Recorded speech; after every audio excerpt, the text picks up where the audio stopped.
ग्राम टोली की जनता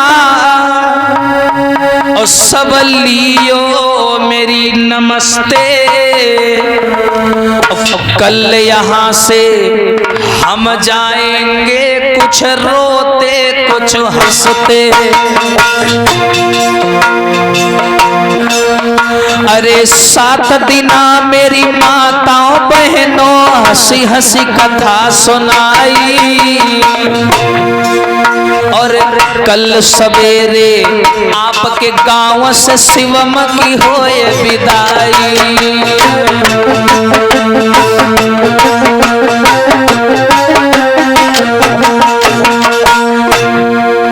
अरे रमता जोगी बहता पानी यही मेरी कहानी।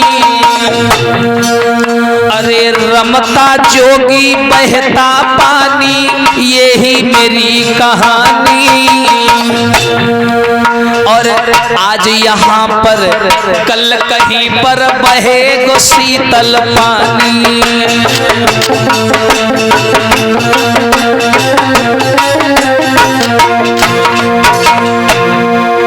अरे हरजीत यादव मेरे भैया ढोलक रहे बजाई। अरे छोटू भैया औरैया के चिमटा रहे बजाई।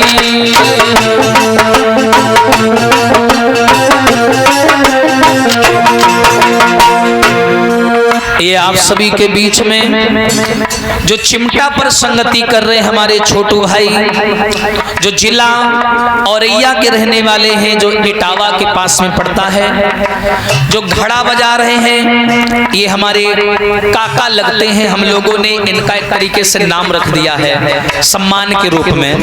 ये भी जिला औरैया के ही रहने वाले हैं, जो नाल पर ढोलक बजा रहे हैं। ये हरजीत सिंह यादव जी जो कि ग्राम, मुझे गांव तो नहीं मालूम है लेकिन उटैया, हाँ ग्राम उटैया और औरैया जिला पड़ता है ना, जिला औरैया के ये रहने वाले हैं।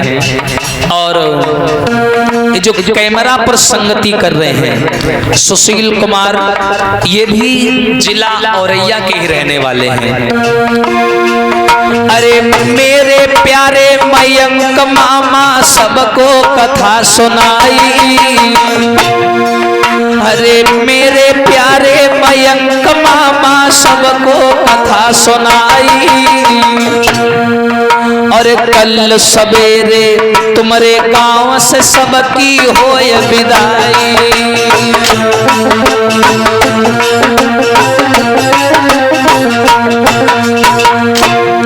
और ये छोटी बिटिया मानसी, ये जिला कानपुर देहात ग्राम नौबादपुर की रहने वाली है। ये भी इस समय कथा लाइन में इन्होंने कदम रखा है। ईश्वर से प्रार्थना है इनको सफलता मिले। और पाठ पूजा हवन हमारे आदरणीय पंडित श्री मयंक जी महाराज इन्होंने आपको दर्शाया। और इनके साथ में मानसी के पिताजी श्री राधे श्याम जी हमारे साथ में हैं। और विशेष धन्यवाद मैं साउंड वाले भैया का देना चाहूंगा कि इन्होंने विषम परिस्थितियों में भी मेरा साथ दिया। क्योंकि देखिए कथावाचक की जो जान होती है वो साउंड में होती है, ध्यान रखना। साउंड चह जाए तो शास्त्री एक दिन भी नहीं बोल पाएगा, वो चह जाए रात दिन बोलता रहेगा। तो मैं इनका और इनके सभी ऑपरेटरों का मैं दिल से धन्यवाद देता हूं कि आपने इतना बढ़िया मेरा सहयोग किया। ऐसे ही हमेशा एक दूसरे का सहयोग करते रहना। अरे बीच बीच में माताओं की हमने करी बुराई। अरे चले जाए तो ये मत कहियो भैया नाई कसाई।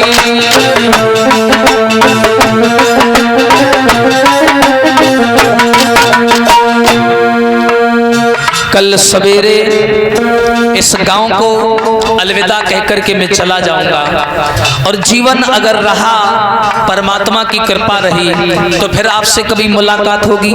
क्योंकि रमता जोगी बहता पानी आज यहाँ है, कल कहीं और होंगे।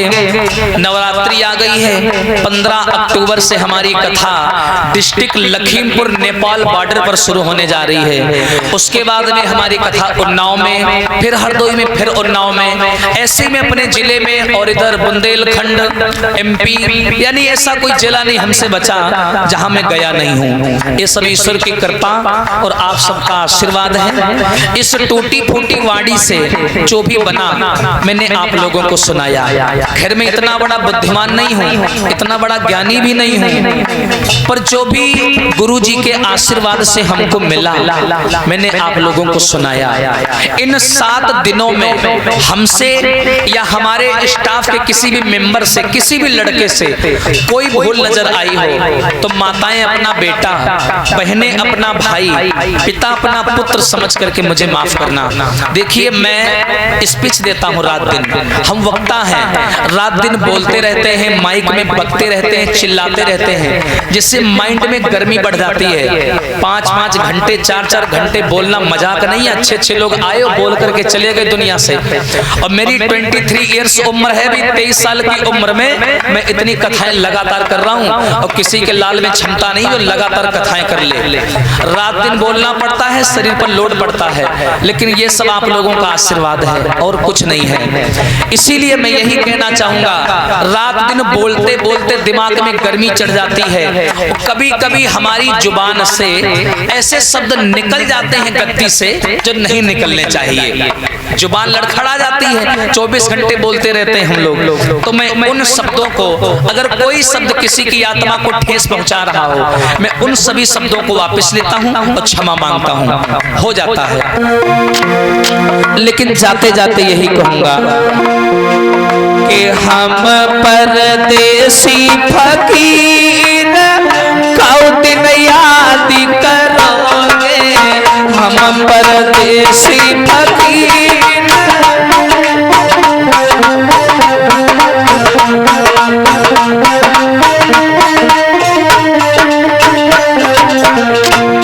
कि हम परदेसी फकीर कौ दिन याद करोगे, हम परदेसी फकीर।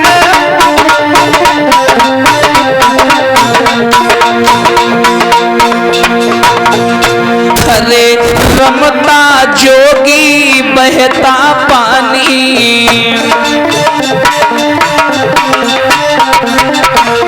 अरे हम लोगों की यही कहानी।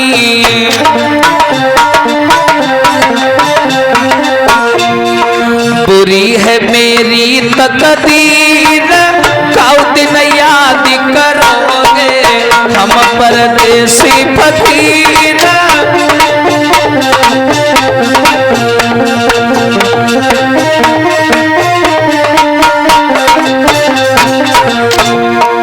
ऐसा नहीं है, यहाँ से जाने के बाद 4-5 दिन तक आप सब लोगों की बहुत याद आएगी, बहुत ज्यादा।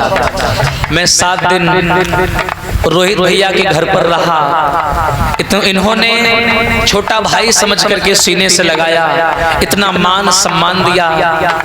बेटियों ने, बहनों ने खाना पीना, चाय नाश्ता समय से पूछा। कथा करवाना मजाक नहीं होता माताओं, जो करवाता है उसके दिल से पूछो कितनी व्यवस्था देखनी पड़ती है। 7 दिन और 7-8 लोगों की मेहमान नवाजी करना कोई मजाक नहीं होता है। चाय नाश्ता पानी पहुंचाना समय से उनकी सारी चीजों को देखना, सारी एक्टिविटी को देखना, सारी गतिविधि को समझना, भोजन समय पर देना, समय पर प्रोग्राम शुरू करवाना, प्रोग्राम का मेंटेनेंस संभालना, हर चीज में मेहनत लगती है। जो करवाता है ना, 7 दिन में आवाज निकलना बंद हो जाती, पैरों में छाले पड़ जाते हैं, ध्यान रखना, मजाक नहीं होता। इसलिए मैं रोहित भैया का, उनके पूरे परिवार का मैं हृदय से धन्यवाद करता हूँ, और खास करके परीक्षा जी का भी धन्यवाद करता हूँ। इस कमजोर सी उम्र में, इस जिंदगी के अंतिम पड़ाव पर आपने जो धर्म का रास्ता चुना है और आप परीक्षित बने, तो मैं चाहूंगा एक बार जोरदार तालियां बजा दो परीक्षित जी के लिए। इतना नेक काम किया है परीक्षित जी ने। इस जिंदगी के अंतिम पड़ाव पर इन्होंने धर्म का रास्ता चुना। देखिए, मैं तो मानता हूं जो राम का नहीं वो किसी काम का नहीं। इन्होंने अंत समय में परमात्मा को अपनाया और इस बुढ़ापे की उम्र में 4-4, 5-5 घंटे जगना।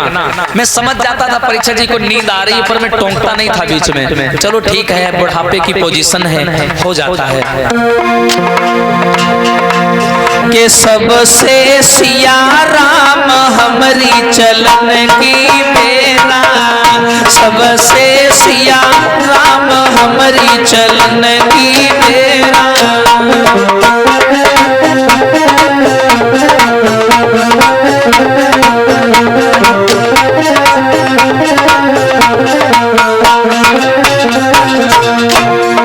आप लोगों ने इतना भारी सम्मान दिया, इतना प्रेम दिया। मैं 7 दिन आप लोगों के गांव में रहा, आपके गांव का अन्न दाना पानी खाया मैंने।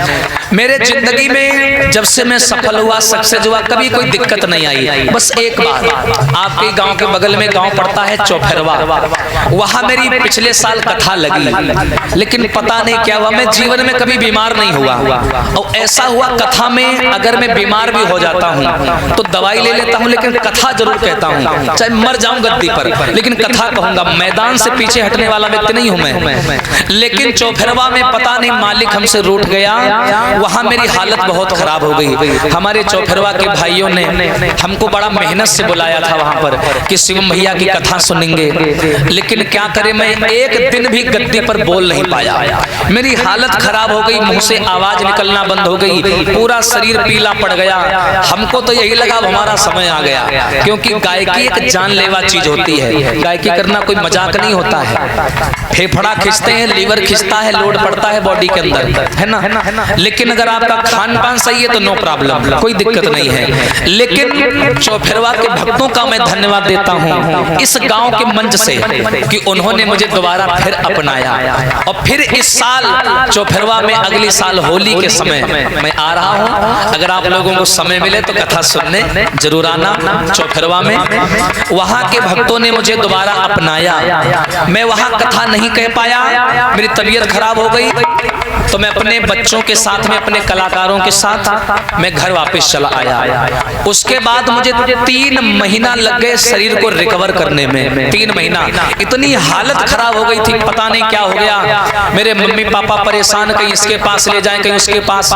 सब लोग तो कहने लगे इसको किसी ने करा के खिला दिया है। मेरा गला बंद करवा दिया गया था, मेरे मुंह से आवाज ही नहीं निकलती थी कि बोले क्या। गद्दी पे जाते थे तो आवाज नहीं निकलती थी। 3 महीना लग गए। 3 महीना बाद मैंने शरीर सही कर पाया और जनता के बीच मैं फिर से आया। देखिए, जो जिंदगी में चलता है उसके पीछे हजारों प्रकार की दिक्कतें आती हैं, पर अगर जनता का सपोर्ट है आपके पास में, पब्लिक का प्यार है और परमात्मा का आशीर्वाद है, फिर आपका कोई बाल बांका नहीं कर पाएगा। चलते रहो। रामा लखन दोनों भैया, लखन दो भैया,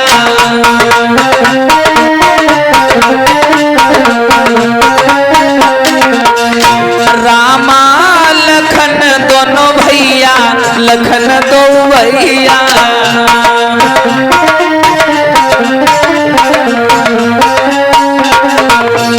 और रहते एक साथ हमारी चलन की मेरा,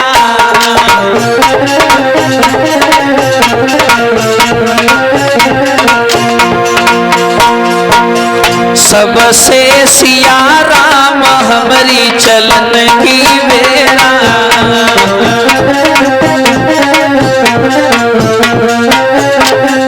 बोलिए कन्हैया लाल की।